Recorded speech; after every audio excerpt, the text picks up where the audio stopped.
Biodiversity Lesson 1.3 Kingdom Protista. So before we actually start learning about different kingdoms, we need to go one more level up, which is the domains. So the domains, the ones that you will hear the most about in grade 11 biology, are prokaryotes and eukaryotes. So they're very different, and prokaryotes are small. They have no true nucleus, they have plasma, their DNA is organized into a nucleoid, they have ribosomes, they have no membrane-bound organelles, they have a very simple flagella, and their ATP, which is their energy, is produced in the cytoplasm. Now eukaryotes, on the other hand, are 10 times bigger. Their DNA is contained in the nucleus. They do have membrane-bound organelles, they have a very complex flagella, and their main energy source is the mitochondria. And you might remember from previous years saying that the mitochondria is the powerhouse of the cell. So all of these make up the cell structure of prokaryotes and eukaryotes. So now moving on to protists, how can we actually classify the protist? So the domain is going to be one of the two domains that we just learned about, and the domain for protist is going to be eukaryotes.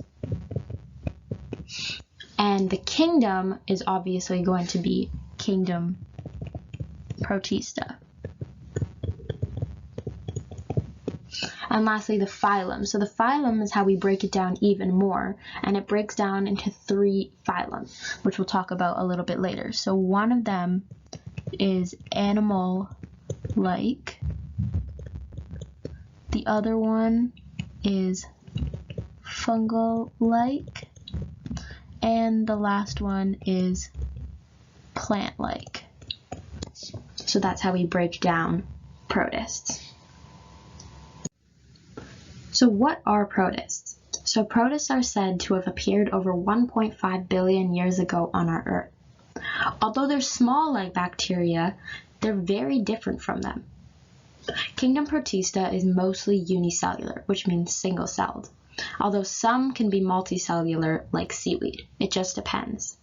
All of them fall under the domain eukaryotes, and they're breaking down into the 3 phylums. So plant-like protists are autotrophs, which means they make their own food, and animal and fungi-like are heterotrophs, like humans, like us.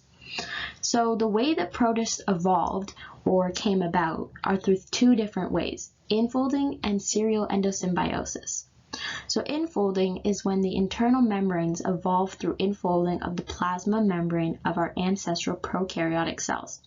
So it is said that eukaryotes evolved from prokaryotes, and we'll learn a little bit more about that later on.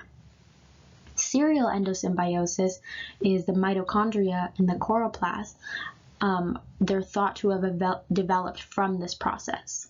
So the mitochondria and the chloroplast and all those different parts of the cell are thought to have evolved from serial endosymbiosis.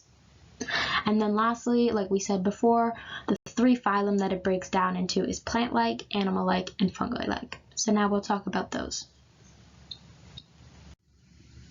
So the first one is plant-like protists. So here's just some quick facts about them.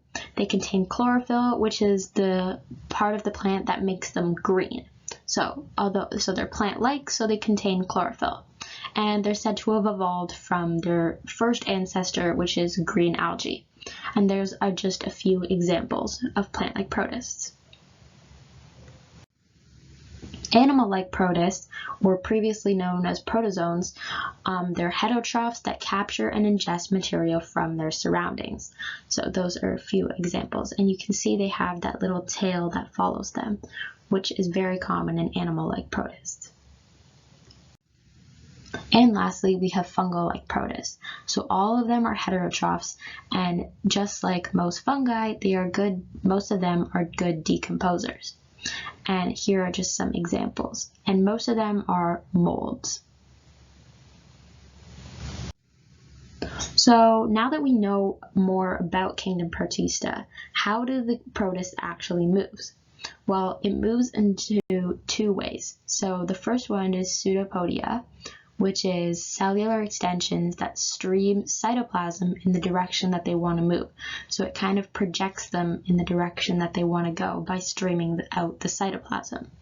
And then the other ones are flagella and cilia, which are teeny hair-like projections that assist in swimming. So like we saw on the animal-like protists, that tiny little hair-like projection that helps them swim. And then it's also important to remember that not all protists move. Thank you for watching.